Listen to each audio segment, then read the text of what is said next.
Hello, my name is Sam, and welcome to BrainTech. In this video, I will show you how to download Instagram photos on mobile.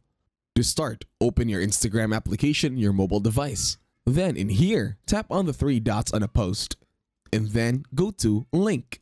You will need to copy the link this time. Now it will be copied to Clipboard. Now open your internet browser. And then on the internet browser, you're going to search for Instagram Downloader. Once you do it, click on the first link. And then in here, paste the link coming in from the Instagram.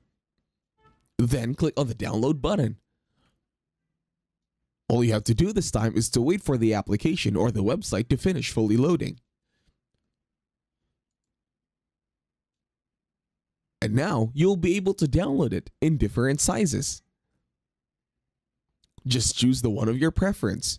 And that's it. Thank you very much for watching. Please leave a like, share, and subscribe to the channel.